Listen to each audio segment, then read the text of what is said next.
A lot of these hype cycles can happen and you can come up with a lot of potential use cases, but it provides a lens for evaluating these use cases. Is there a real problem solution fit, right? Is it even viable? That is something that we need to understand. Is it worth it? How large is the TAM? Is this use case going to remain 5 years from now? Can you defend it? Can you create a moat around it? Do we have the capabilities to build the right product around it?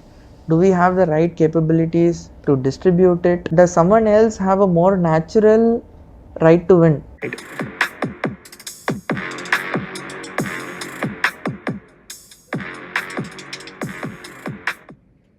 Welcome to yet another edition on our Founders Podcast. This time we have with us Vignesh, who is one of the co-founders of Hyperverge, a very, very interesting startup, and we're going to listen to all right from the early details to what are all the cool stuff they're building in today's episode. Vignesh, first of all, thank you so much for joining us on today's podcast. Kicking this right off, I'd love to go deeper into the Hyperverge journey. But if you could walk us through the early days. I know you all started right while you all were in college almost a decade ago. And I always had a question. I don't think I would have thought about an idea like this when I was in college. So if you could walk us through some of the early days, what did Hyperverge back in the day look like, and how did you come up with the idea of what you're building today? Yeah. Firstly, before we get into that question, thanks for having me on the podcast, and I think the product folks community is doing a really good job. Kudos for that. And I think product management in India itself can be more mature compared to other areas such as software engineering. And you guys are taking on a mission that is pretty significant in today's world. And happy to contribute in any way possible. Yeah. Thanks so much. Now, looking at Hyperverge's journey, right? So, doing a little bit of rewind. Before Hyperverge existed as a company, we were a bunch of kids working on this technical club called Computer Vision Group at the Center for Innovation at IIT Madras. So we used to participate in different robotics competitions where computer vision was an important subsystem. So these included like flying drones, all-terrain vehicles, underwater robots, all kinds of robots that needed to navigate using computer vision, right? And we went head on head against MIT, CMU, Stanford, bunch of these very good institutions, and we used to do really well in these competitions. So around my second year or so at college, we had this like annual meeting where we were reflecting on the previous year and thinking about what is it that we want to do moving forward, right? And what came out of that reflection was that while the technology itself was very powerful, like imagine things that as humans we could see and infer, like what are these things in front of us, who are the people. Imagine being able to get a computer to do that in an automated way, right? So the technology was very powerful, but we felt that we were being kids in a toy store, right? So imagine a kid in a toy store. It'll just play around with all the toys available out there, even probably for an entire day, but at the end of the day it'll just drop all the toys and leave, right? So we were playing around with technology toys like that. We were fascinated by the technology. We were doing various hobby projects, but nothing was changing in the world as a consequence of that, right? So that day we decided that we should start taking up real world projects, or we should do something that would get us a patent, right? Something that is like state of the art, which we can publish as a paper or get a patent. So the subsequent year, even as students at IIT Madras, we started taking up projects for the industry. I started doing small projects. Our first big breakthrough happened when we took up a project for the Southern Railways. They had come to IIT Madras with the problem statement of overhead line inspection. So if you look at trains that run on electricity, right, there's a 25 kVA line on top of the track, and this is aligned in a zigzag manner to maintain the tension in the wire. So and there is this contraption called a pantograph on top of the engine. That's a spring kind of a mechanism that applies pressure upwards on the overhead line and it maintains contact. So if the overhead line is at the center of the pantograph and this is applying pressure upwards, it is uniform and things are fine. But if it's, I'm just oversimplifying the problem. If it's slightly shifted towards the side, right, then this, and the pantograph is applying pressure upwards, it can tilt and the line can snap. So when this happens, you have like a 25 kVA line on the track, and this was a real serious threat to human lives. At the time, they had come to IIT Madras with this problem. 3 such incidents had happened in the previous month itself, right? So it was a serious problem, and the reason this needed to be solved using computer vision was because whatever sensor you put on top of the engine, right, it will have induced currents and the readings could vary. So they wanted to solve this remotely from inside the engine using a computer vision based system. So we had crazy fun working on this project. We used to go to this the shed where they have these maintenance wagons, and every experiment we sat on top of the engine, mounted these camera systems, all of those things, and every night after midnight we used to do a trial run, right, because that is when all the regular trains, express trains, etc. are past that place, and then we can go for one run. Once we enter the electrified section, we can't go up and change anything in the system, right? So we could do like one experiment per night, and that's about it. So we used to do that the whole night, finish it by around 4 a.m., go back to our hostel, sleep, wake up, attend classes, and come back and do the next experiment the next day.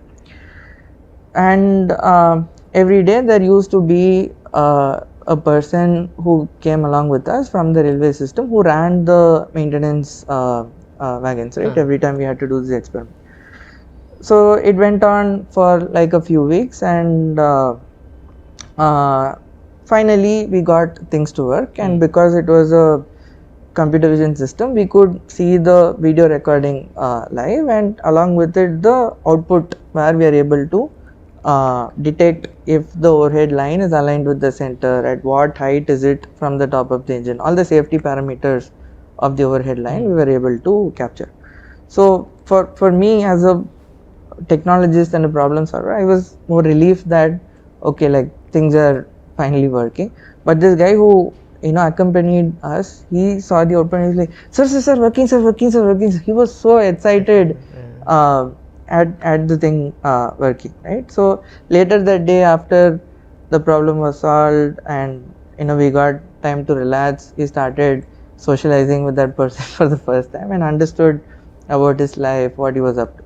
So we learned that during the day, like he runs the regular electric locomotives, and then he does the regular scheduled runs of these maintenance wagons, and anytime this line goes down, he has to come in and de-electrify the thing, do the maintenance operation and go back, right?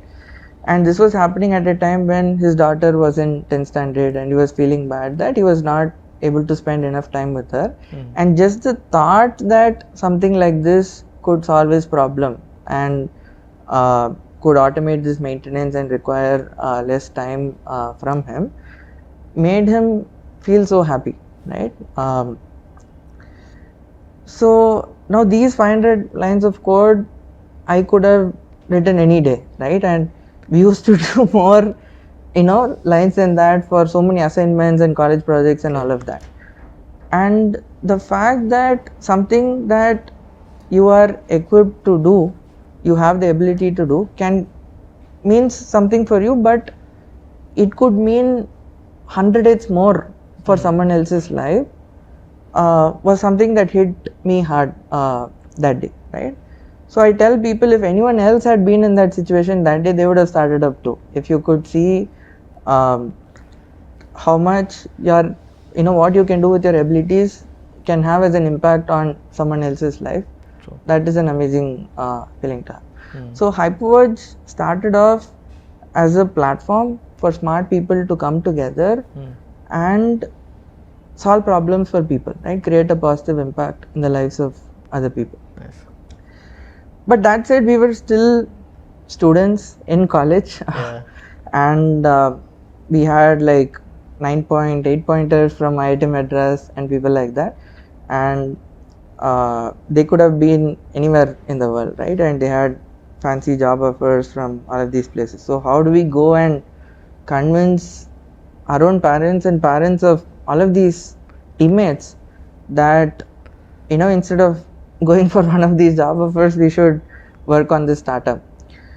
So that was the next task at hand, and around the same time, the other thing that happened was that we were getting into deep learning. We always, as a student research group at IIT Madras, we always had this practice of staying in touch with the state of the art, trying out all the new papers that were coming out, and typically on image recognition problems where systems used to improve by 1%, 2% year on year, suddenly we were seeing jumps from 60% to 90+%, right? When we applied deep learning models to those kind of problems.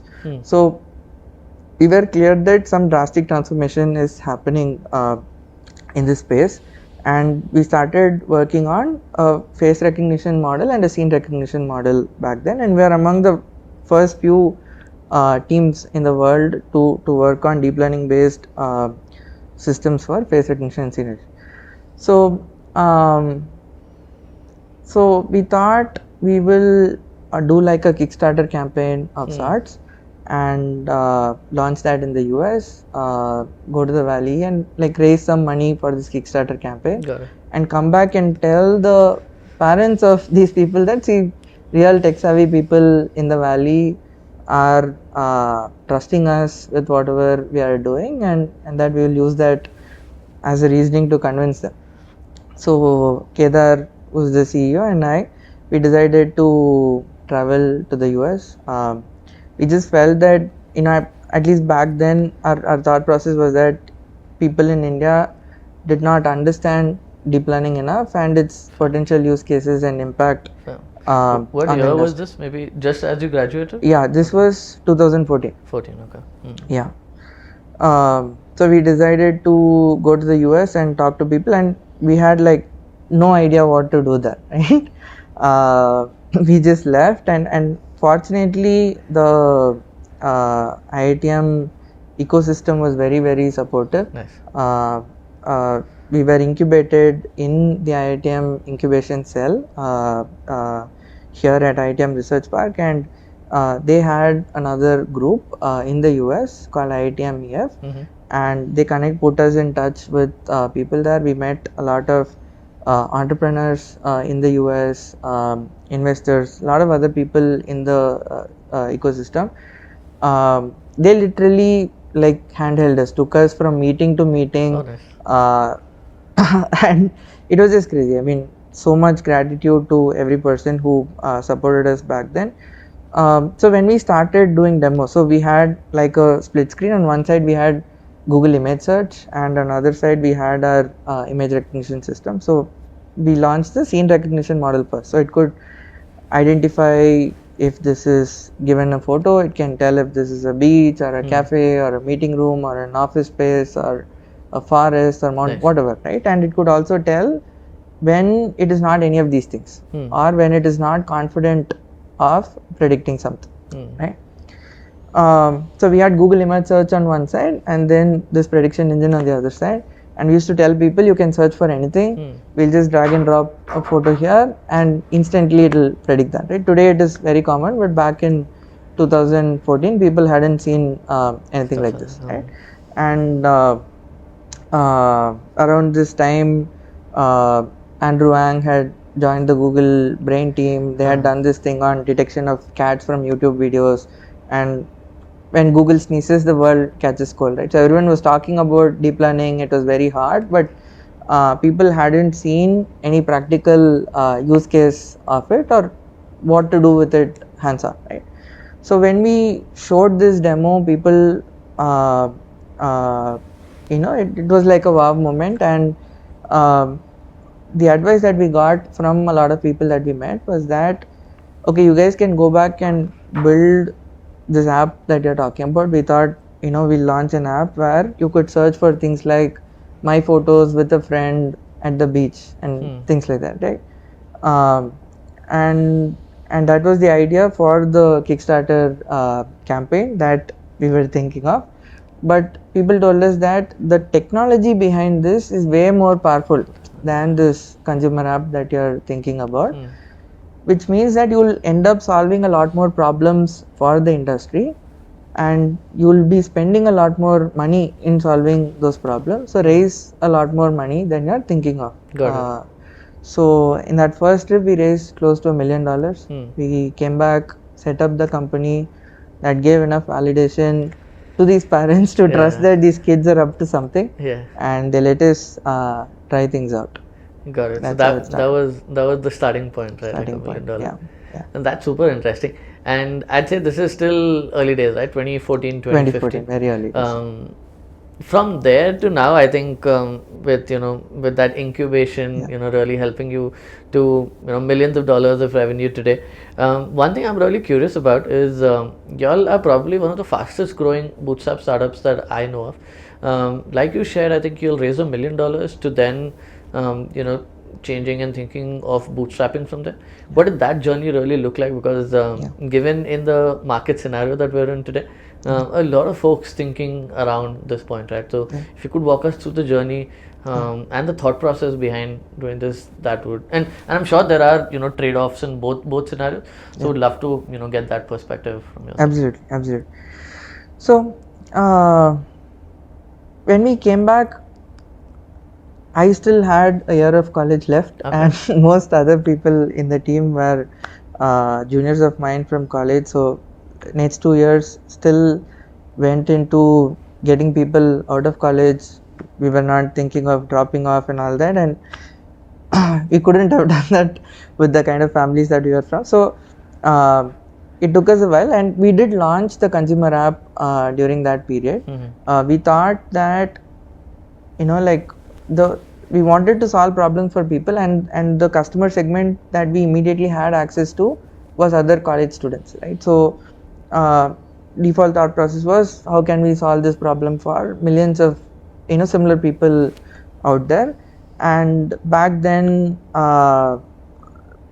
smartphones were quite prevalent. People had started clicking photos, so there was an explosion of photos being captured, but not a lot of work had happened on organizing these photos really well, right? So that is where we thought this app could play a role. We did launch that, but 2015-16 Google Photos launched. They did the two things that no startup could compete against. They made unlimited photo storage free, and it also became the default gallery app on most Android phones, both of which an Apple or a Google could do, which a lot of other startups could not compete against. So that essentially put an end to the consumer app idea. It did not make sense to pursue that further. By end of 2016, we had run out of our initial funding. We had around 3 to 6 months of cash left in the bank. It was also the time when big tech companies were acquiring deep learning teams left, right and center, both from the research world as well as any other startups out there. We had acquisition offers from 3 pretty large companies. We were around 13 people back then. So the kind of acquisition that would have happened that time meant we would not have to work for money ever again, right? But that is when all of us came together, shut ourselves up in a room and said, we need to understand why we started this and what we want to do moving forward, right? And that's where we internally categorized problems into 2 buckets. First is what we called as perception based problems, and second is what we called as fundamental problems. So See, when we go and talk to a college student about what are your problems, right? They would say, my gallery is cluttered, I want to share photos better, I want to do this, do that, all of these things. But a perception problem might not necessarily be what people need, right? For example, we can buy a nice shirt, wear it, and feel nice for maybe 5 minutes or for 30 minutes. But beyond that, the quality of our life does not necessarily change for the better, right? In contrast to this was what we call fundamental problems, where we look at things like education, healthcare, financial inclusion, climate change, a lot of these things, rural employment, whether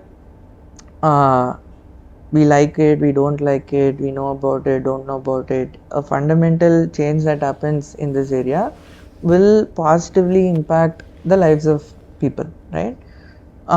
So those were the kinds of problems that we actually wanted to solve, but we were pretty naive back then that we got into something. So end of 2016, we were very clear that this is the reason why we came together, and if we wanted this money, we could have gone our own way after IITM and been assured that at some point of time we can have the money that we want, right? So we went back to our investors and told them that these are the fundamental problems that we want to work on, and we want to build an organization that is focused on solving these problems. So our investors pointed out one very simple thing to us. See, all of these problems that you guys are talking about have existed for ages, and are going to exist for ages, right? And in a few years of time, and particularly as a startup with few months of cash left in the bank, it's not like you can drastically make a difference to the state of any of these problems, right? So go figure out what you're going to do. And that is when we were very, very fortunate that we met Sridhar Vembu of Zoho, and we told him this, see, we really want to do this, but we have no idea what to do about it. And he told us one very simple thing. Started off with the same thing, that it's going to take many decades of effort to make a dent in any of these areas, be it education, healthcare, financial inclusion, whichever fundamental problems we are talking about. So if you build a lasting organization that stands the test of time, is independent, can survive for many decades, and is a thriving economic engine. But if you have your heart in the right place, you can build that economic engine with contribution as the focus. Every touch point where you come in contact with people, through people in the team, through vendors that you choose, through problems that you solve, through customers that you work with, through every decision that you make, you'll only figure out a way to contribute, right? So first, build a sustainable organization, build a strong economic engine that stands the test of time, and build that with contribution as the DNA, right? Then these problems, you have a shot at solving these problems over a period of time.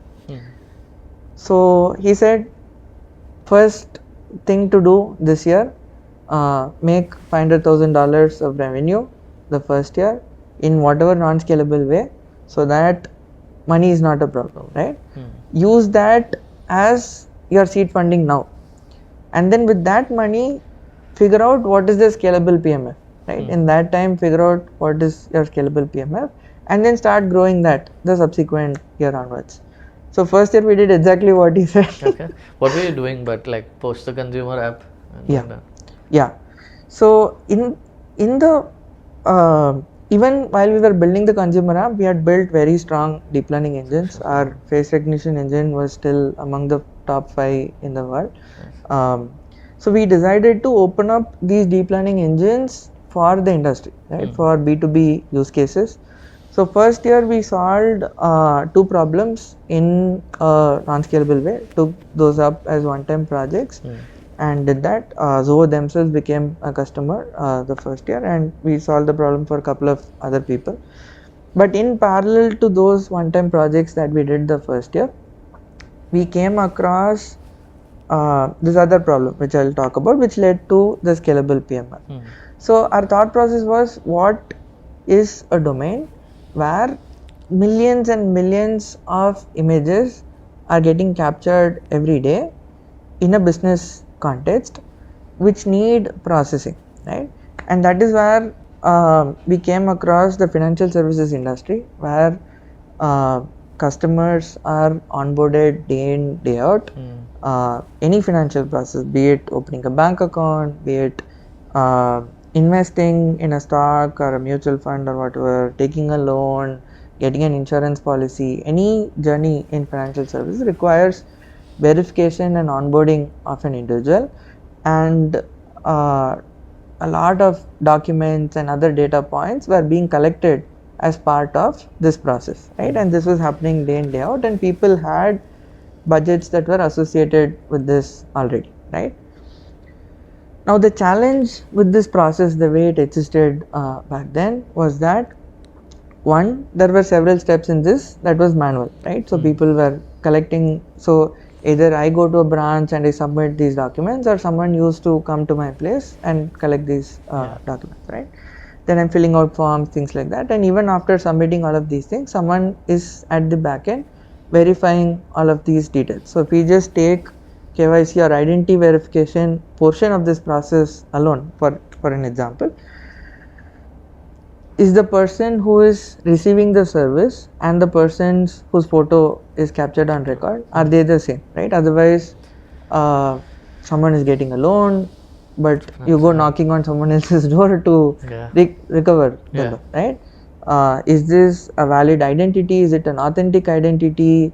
What are the details in this? What is the person's name, address, date of birth, etc., etc. All of these are being entered, other data points are being entered. So all of these checks were being done manually, right?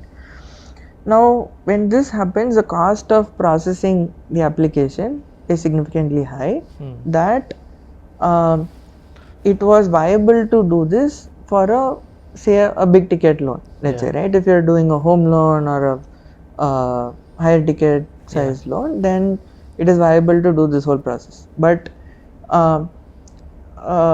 people have, I mean, there are all kinds of people, and if particularly when we talk about financial inclusion and we want to bring everyone in the country inside the scope of, you know, essential financial services, then this whole cost of processing this application has to drastically come down, right? Correct. Which is where the concept of automating this entire application became an important problem. So every step that you're doing in the onboarding journey, can we verify that automatically? Can we verify the identity of this individual? Can we verify the documents that this person needs to submit? The entire KYC process was something that we automated. So large enterprises in the BFSI, telecom and e-commerce industries started using Hyperverge's platform to verify and onboard their customers in a fully automated way. Very interesting. Initial days, since you all were still, you know, young, out of college, and you know, trying to work with enterprises like you mentioned, sectors like BFSI, I'm guessing, you know, has lots of senior executives. How easy was it for you to get in, you know, first of all in rooms with them, second for them to trust, okay, hey, these kids from college, right, early days, have built out something so, you know, interesting that we want to give them a shot to try it out. How were those early customers, and how did you crack some of those? Yeah, that's a very interesting question. It was slightly tricky. So what we started approaching the market from the Fintech side, right? So we started working with Slice, for example, in 2017, right? Slice was one of our very, very early customers. They were also in Kormangala. So when and they were more open to starting on these journeys much faster, right? They were tech first companies. So we started working with the whole cohort of fintechs who really wanted to do this in a scalable manner, where you could just download an app from Play Store or App Store, do the entire journey in less than 5 minutes, and even have the financial product disbursed, you know, to you at the end of the journey instantly, right? So we started working with that cohort of customers, and slowly that led us to becoming more mature. We got few opportunities to work with larger customer segments, and um, the changes in regulations also played a role. It created, this was something that people had to constantly work with and change every time the KYC regulation changes. So we made the best use of the opportunities that emerged. Very interesting. Okay, no, that's very interesting. Vignesh, since you lead product and tech at Hyperverge, let's also chat about the elephant in the room. I think every conversation today is around Gen AI. You mentioned you've been working on computer vision from the very early days, lots of deep learning, which led you to building Hyperverge. There are three aspects that we'd love to jam on. One is definitely what are some of the innovative ways in which you've been able to apply some of these technologies into products you're building today. And then I'll shoot out the other two sections. But first, would love to start with hey, what is your take on this latest wave of generative AI? What are you excited about? What do you think is slightly overhyped? And how have you been able to apply some of it to the products you're building at Hyperverge? Yeah. So the true generative aspects of generative AI, right? We are yet to see significant commercially viable use cases, to come out of it. The more practical applications that we see where it is already viable, in the context of a B2B setting where it can be commercially viable as well, it would be processing of more complex documents which weren't so easy to process earlier, like legal documents, other documents that go for 50 pages, financial documents, so things like that. So that is one area where there is more immediate impact. But if we look at generation of content itself, that aspect of so LLMs can also be applied to process and extract information from more complex documents, and there are also use cases where we can generate content itself. On the other side, at least my read of the situation is that we are yet to see any commercially viable use case. I'm constantly on the lookout for it, something that we are trying to invest into, but it's something that we are on the lookout for. Yeah. So if any of y'all are building in spaces that are similar to Hyperverge and y'all are early, definitely reach out to Vignesh. Probably the best part of this pod is him opening up some of these doors. But moving from there, I think we need lots of them in our community, a lot of product people in our community. It's a very interesting point that you brought up, right? Definitely, we aren't at a stage where we are seeing great number of commercially viable products in the market today, but somehow there is pressure to have some part of it on your roadmap, right? And there's always a question, hey, what is our AI strategy going to look like, right? And maybe that is part and parcel of every wave, right? In the past, I'm sure you've seen this with the data wave, different waves that we've seen in the market. For a product manager at a company, we've just kicked off 2024.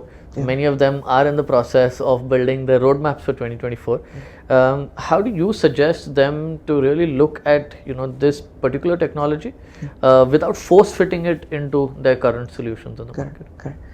Yeah, that's a very important question for people to think about. So one learning that we had in this area, and this is a suggestion that came from Anuj Rathi. We were talking to him about product management and got a lot of inputs from one of the books that he recommended was a book called Strategy from the Outside In.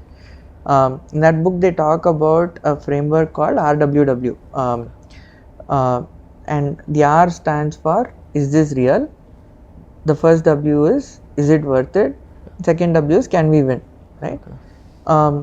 So what it talks about is a lot of these hype cycles can happen and you can come up with a lot of potential use cases, but it provides a lens for evaluating these use cases.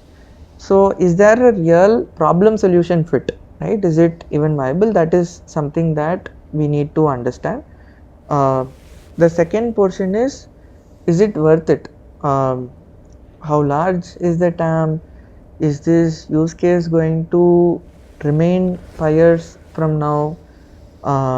Can you defend it? Can you create a moat around it? These are aspects to think about from the perspective of is it worth it, right? Then can we win? Do we have the capabilities to build the right product around it? Do we have the right capabilities to distribute it?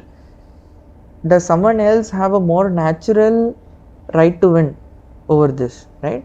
Like the first B2C app that we spoke about, Google and Apple had the right to win on that, right? So we could have built it. It could even have been a large market or whatever. I'm not getting into the details of that right now, but the can we win aspect was very weak there, right? So whenever people are coming up with use cases and evaluating use cases, to be a good product manager, it will help in evaluating it from the RWW perspective as well. That's a very interesting one. If I were to ask you from a USP point of view, where does Hyperverge's right to win play? I know you all are one of the market leaders in this segment, but where does the right to win really sit with for Hyperverge in today's market in 2024? Absolutely. So if we look at Hyperverge's trajectory, right, we have onboarded more than 800 million identities so far. So every organization that is looking to onboard customers at scale will go through significant number of challenges, right? So if you just take India as an example, right? Imagine the kind of variety of phones that people have, right? If we go beyond the cities, you have like a 5,000 rupee phone to 3,000 rupee phone and all of that, right? And we've had different data conditions in terms of upload speeds, bandwidths that have existed. Different kinds of ethnicities, different facial appearances, different literacy levels. So how do you automate KYC and other customer onboarding processes at scale where each and every one of these individuals can be onboarded in a seamless automated way while ensuring that fraudsters don't get through, right? When you expose a fully digital and automated solution for people to use, it is significantly beneficial for the good customers, but it also becomes an entry point for fraudulent customers, right? Yeah. So every mistake that our AI models do, it has a consequence, right? A financial decision is being made by someone basis the output of these models. So that is a significant consequence to have at scale, right? When you're onboarding millions of customers, and that is where the accuracy of these AI engines at handling all of these variations at scale plays a very, very important role. So we started this journey of R&D on this space way early, right? We've been on this since 2010 and we got into the whole deep learning space at the beginning, right? Like 2013 onwards we've been at it. So today the kind of systems that we have has been built for all of these complexities to handle these challenges at scale. Very interesting. Okay.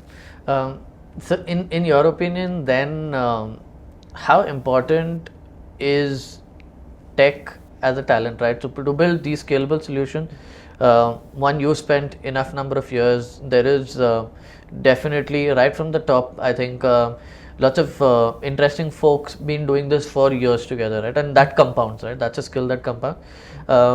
For us and for early stage startups that are coming into the ecosystem, how should they start thinking about building talent, whether from ground up, right? It could be people that they need to hire and train internally, or people and talent that they can find from the ecosystem. How have you all done it at Hyperverge, and how do you suggest early stage startups that are relatively, cash crunch, not large organizations, but relatively cash crunch to look at building interesting solutions in the market, but with considerably less budgets than bigger companies? Yeah, I think there is no easy answer to this, right? Maybe you could share the Hyperverge journey. How did you all go about building teams? See, there has to be a compromise at some level. In the very early days of Hyperverge, we were so passionate about what we were doing that we were not worrying about what salaries we were taking and all of that, right? So, and there were times when I told you that, back then we were 13 members or so, almost like 12 of us used to stay together at a PG, right? So we've done all kinds of crazy things back then without thinking too much about money. So in the early stages, people will have to figure out whatever works for them. But as organizations scale, I think this is a very important area that they can innovate on, right? So at Hyperverge, we fundamentally believe that the innate ability to solve hard problems exists with a lot of people, right? It is not that people who come from specific academic institutions or specific backgrounds have greater capability to solve some of these problems. It's just that they have been exposed to more things probably in life by virtue of whatever network they had access to, but the innate ability to solve problems exists everywhere else. So we go out to all of these colleges everywhere else in the country, pick people up from them, work with them through their final semester internships, train them through boot camps, and convert them into full-time roles at the end of it, right? One step further that we have done, which is a very important aspect of the contribution journey. So as soon as we got out of the immediate product market fit and we were at sustainable revenues, the first thing that we set up was a dedicated contribution team, right? So today we run something called Hyperverge Academy. If we see India alone, there are 100 million families which are below sustainable income levels, right? And this is largely for no fault of theirs. It is just that they were born into a particular situation or a family or a region or a locality or with a particular level of exposure, right? If these people are taken up and given the right exposure, the right tools, then they can also get good jobs in the tech industry and elevate their families, right? And get out of the cycle of disadvantage.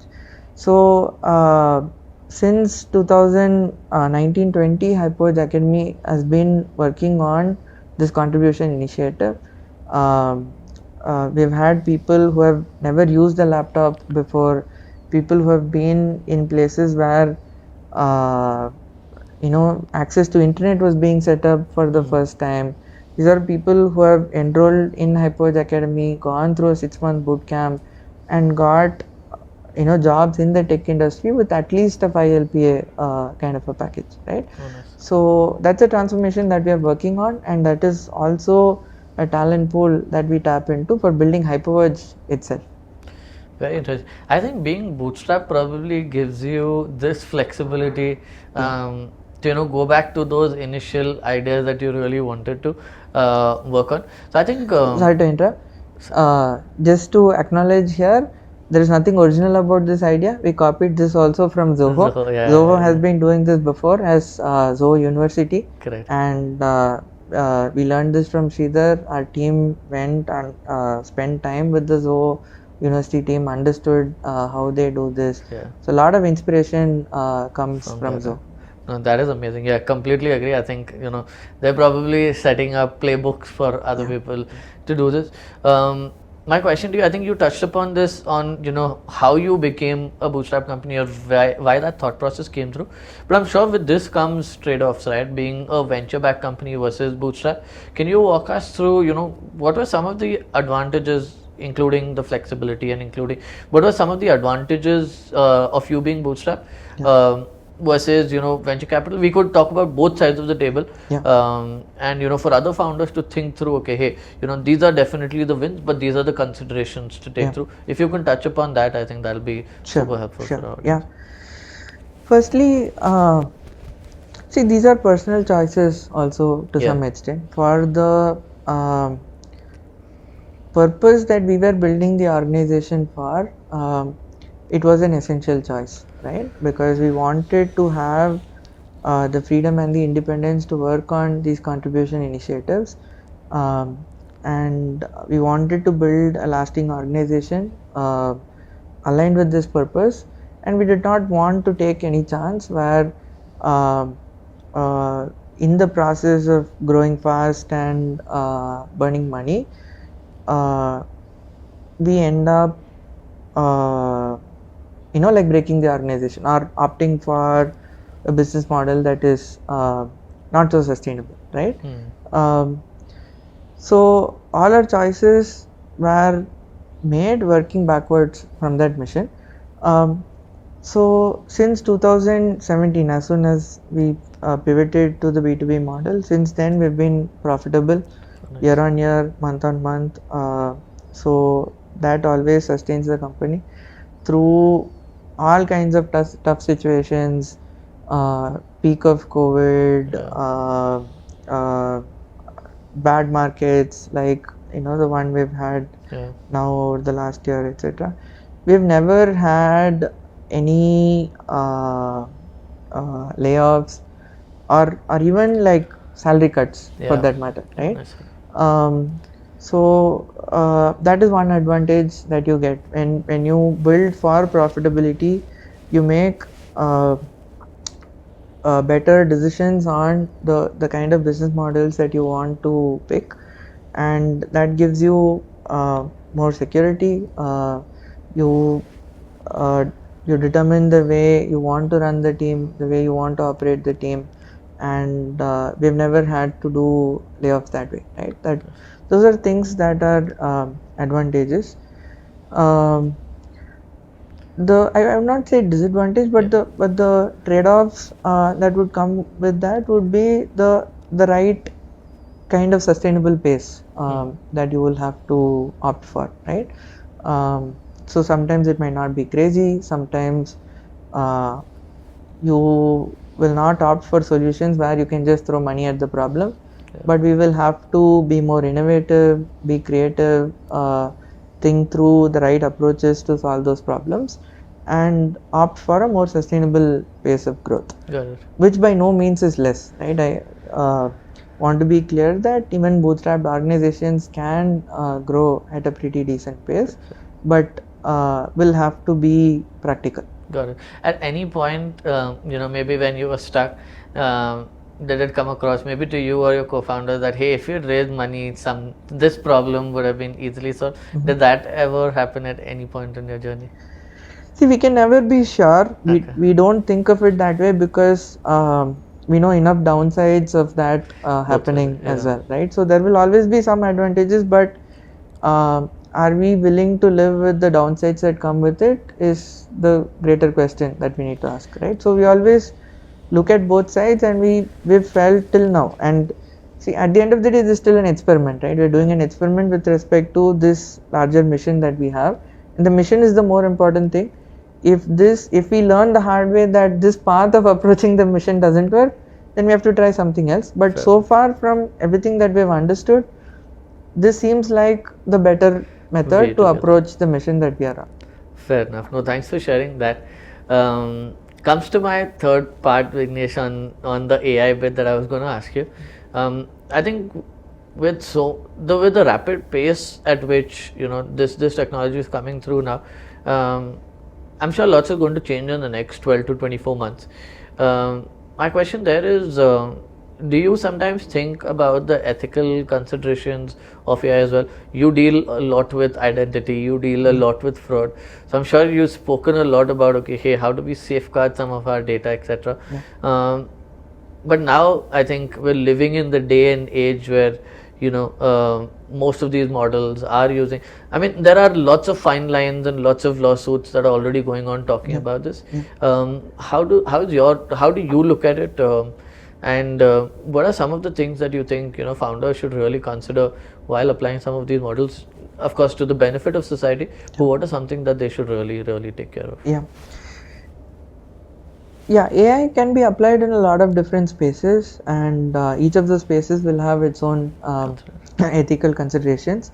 In the space that we are in, I would pick two very important areas to think about. The first one would be consent and privacy, right? What data is being used to build some of these models, train these models, improve these models. Is that consented for? That is something that is very important, and given all the for the right reasons, the new regulations that are coming up, it is very important for AI teams to build with this at the core, right? It has to be a standard practice and not something that is an afterthought. It has to be built into the way teams work. So that is something that is very important. The second would be bias. Again, something that is a very important ethical consideration, because especially in this space, there are so many variations, so many different types of minorities, so many different categories where not enough training data might be available, right? So AI teams will have to first be aware of this, and there's so many different aspects. For example, bias from a gender perspective, from ethnicities, races, colors, ages, so many different things that need to be accounted for. So it's very important for AI teams to be aware of this, set up benchmarks in a way where the models are verified for performance very early on against all kinds of categories, and they innovate around different ways to achieve to minimize the bias. Got it. No, thanks for sharing that, Vignesh. It's been an hour-long conversation, and we could go on, but this brings us to the last section, and this is a fun little rapid fire for you. We have a couple of questions. This would help us get to know you on a personal level.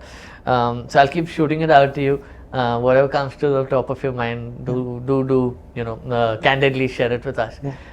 First up, if you could grab dinner with any one person from history, who would that be and why? Okay. Any person? Any person. Gautama, the Buddha. Okay. So I've been practicing Vipassana since 2016, and it has been the most important thing that has happened in my life. It's a technique of meditation which was originally, rediscovered by the Buddha and taught to so many people, and it helps me stay balanced, stay calm and peaceful and happy, irrespective of whatever is happening in the outside world, right? So spending time with him would be the greatest thing I can ask for. Nice. Second one, Vignesh, since you've been a technology lover since forever, what's one lesser known app or startup that you think others might not know about, but you tend to use it almost every day, or you're a fan of? a piece of technology. It could be a startup, it could be an app, it could be a hardware device, it could be anything. I use Feedly Okay. for following a lot of topics that Nice, I okay. want. I've not explored all apps and services around this space, but I was not very content with a lot of news reading apps out there. Specifically with Feedly, I could curate exactly what I want to follow, right? These are the topics that I want to read about, and from all different kinds of sources, I can get everything in one place and have my daily dose of information. Nice. Nice. And that could be a side project, I guess, like you've been able to curate a nice little reading space. If you had one piece of advice for other bootstrap founders, what would that be? First thing would be to start with the why and have a very clear why, right? Because so many times in the journey, there are lots of decisions that we need to make, and having the why laid out very clearly will help with these decisions, right? Not only that, there will be tough times, there will be low points. You need a reason to wake up that day Yeah. and do your thing, right? Yeah. So having a why, having a purpose will give you the reason to do whatever is needed to be done. Yeah. The second thing is having the reason to do what is needed to be done is one thing. Having the ability to do what is needed to be done is another thing, right? A lot of times this aspect of what is to be done might not be within our comfort zone, right? So when we started this organization, I was still in college, and in my wildest dreams, I could not have like predicted what would my role be 10 years down the line, right? Yeah. And in this process, I've had to go outside my comfort zone many times over, and the situation will be the same for a lot of founders, right? And being a co-founder, you have to just do what it takes. You can't say, okay, like I'll do this specific thing because I'm comfortable or whatever. So we have to do what it takes a lot of time. So that also can be done better if people invest into their inner well-being, right? If they practice some kind of meditation, yoga, where they can observe what is happening within and not react to it, right? Be it pleasant sensations, be it unpleasant sensations. If they can learn to observe and be equanimous to it rather than reacting to it, then it will be easier for them to get beyond the zones of discomfort and be available to do what is needed to be done that day, right? And the other way in which it helps is you get so many good news, bad news items every day, right? Yeah, as a founder. If we start reacting to all of those things, then it'll be a roller coaster ride, right? So if we learn to deal with it equanimously, be it good outcomes, bad outcomes, learn to deal with it peacefully and equanimously, then the journey will become slightly easier. Vignesh, thanks so much for sharing that. I think that is something even I am personally going to take away and try to inculcate a lot more. But thank you so much for sharing all this with us today. We're definitely going to come back to you for a part 2 and chat more about this. But it was extremely awesome chatting with you today, and really excited to follow the Hyperverge journey from here. My pleasure, Suhas. Great talking to you. Thanks so much.